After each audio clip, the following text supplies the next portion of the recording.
So, listen, you wanted to say something about cyber deception. There's a little tip for the audience. Yeah. Tell us what you had in mind. So with cyber deception, we have a class coming up, and I can get you guys a link. But if you go to the Anti-Stifin website, go to free training, you see all of our free training classes that are there, and cyber deception is one of them. Why is it free training, or not free, but pay what you can? Just because I'm teaching it, and literally every class I'm going to teach from here on out is going to be pay what you can, because this is the best way for me to serve the community that has been so good to me. It is truly all about serving and getting these people where they need to go. But cyber deception is my favorite class. Literally the first two, Intro to SOC and Intro to Security, are building up to the cyber deception class. And I want to leave your listeners with like a couple of recommendations. One, go into your environment and create some honey user accounts. You don't have to worry about the names. You don't have to be administrators, because attackers don't target specific accounts in your environment. They'll dump all of the users with net user space / domain, and they will password spray all of them post exploitation. So create an account, log in to this account. That's important, because you want to update the date timestamp for last login from January 1st, 1961, because that's what it is by default until you log into it.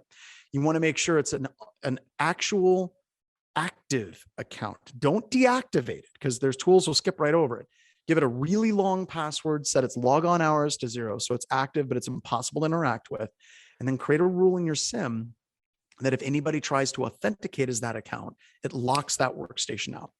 This is easy. You can set it up relatively quickly in most of your SIMs, set up critical alerts, and it will make your pen tester cry, because pen testers almost universally will go post-exploitation password spray to elevate.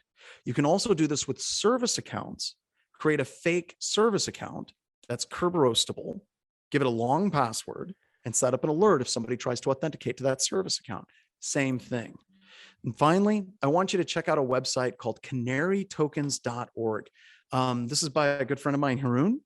The people at Thinkist, they have created a website where you can generate a whole bunch of different honey tokens, anything from Word web bugs, DNS tokens, custom executables, JavaScript that you can put on your authentication portal, that if an attacker clones your authentication portal, as soon as they stand up that server, it'll reach back and let you know that it's been cloned, fake AWS keys and so on.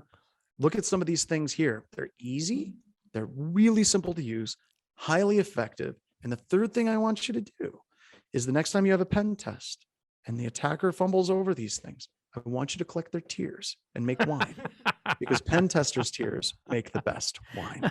And check out the class. If you like these tips, we have a class that has like 14 labs, 2 days, all cyber deception, wall to wall. We tie it to the MITRE SHIELD framework, which is now a framework for cyber deception. It's all killer, no filler. And on top of that, it's pay what you can. So you really have no risk whatsoever. Come check it out. Let's make cyber deception mainstream.